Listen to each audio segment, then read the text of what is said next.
Hey there, Karen Marie, professional psychic here. I'm sitting here ready to do readings for the public at Marigold's Gateway to India, 2200 South Lamar. I'll be doing readings from now until 5 p.m. today if you want to come down and get a mini reading. So I thought I would do a reading for the collective just to give you a little sample of what it's like doing a reading. Now, typically when I'm doing an in-person reading, I'll start with the client's astrology and look at their birth chart and current transits and how they may be affecting you, and then move into cards.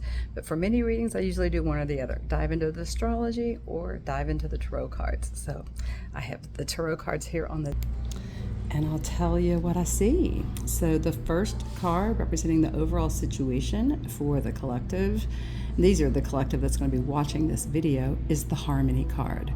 So this is about tapping into your heart and your intuition, finding your tribe, vibing with the people you vibe with, listening to your own intuition for direction.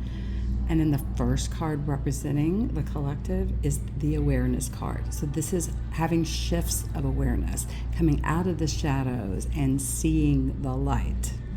The bridge that's crossing, which is right now in time, is the new vision card, which is creating a new vision for your life, starting new healthy routines, new habits, a new approach to life, a new attitude, a new house sometimes, or a new place to live can often come up in these. The next two cards are in the conscious focus, what you're thinking about. So I've got the exhaustion card, which is telling me a lot of folks out there are tired. You're either physically tired, sick, or tired of something. And then the abundance card is there, thinking about what you want, bringing in abundance. Are you going to have enough? Those kind of thoughts. And then here underneath the scene, we've got the moment to moment card, which is about being here now, getting the guidance for this one moment. And then the friendliness card, which is relying on your good friends to be there for support. This card is an affirmation that you do have people that you can reach out for support. Since this position in the reading is the foundation underneath the scene, this may be new good friends coming in that could come in at a moment's notice. In the recent past, we have the stress card and the schizophrenia card. The stress is pretty self-explanatory. Life has been definitely very stressful lately.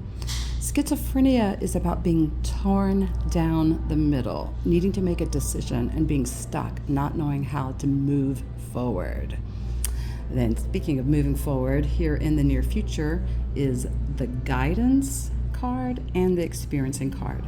The guidance card is about listening to your own intuition, letting it guide you, and then taking action from that centered place.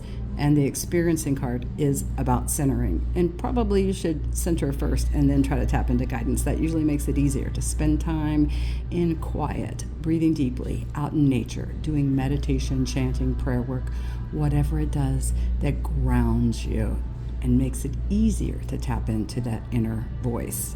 I believe we're all psychic. We all have intuition. When we listen to it and follow its guidance, we're on the best path for our lives. So the next two cards that are representing the collective is the comparison card and the rebel card. So the comparison is about comparing yourself to other people. The only one you should be comparing yourself to is the person you were yesterday. There's no other person you have to compete with. The rebel card is about breakthrough, breaking through the chains that bind you.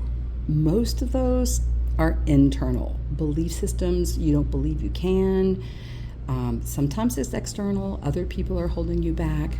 But this rebel is not having it. It is breaking through. These two cards represent the environment. So we've got the sorrow card showing up and the receptivity card.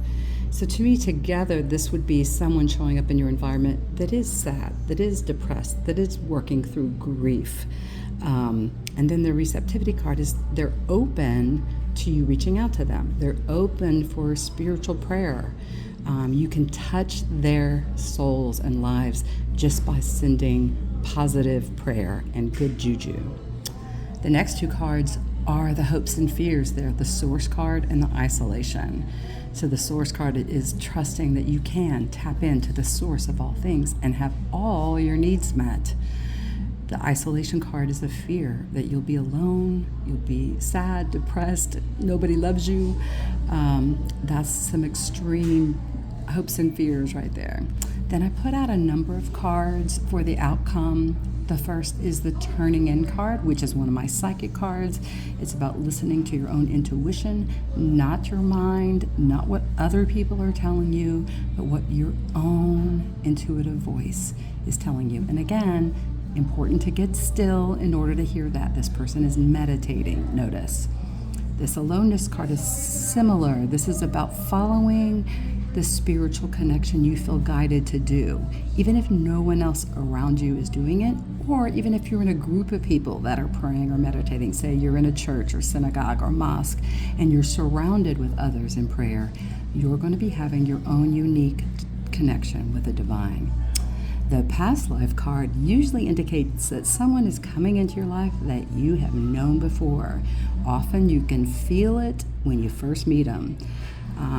You can feel like you know them, you feel positive, you feel safe around someone, or you get a strong negative feeling like, oh, I don't trust this person. Something comes up on the back, the hairs on the back of your neck stand up. So this could be positive or negative.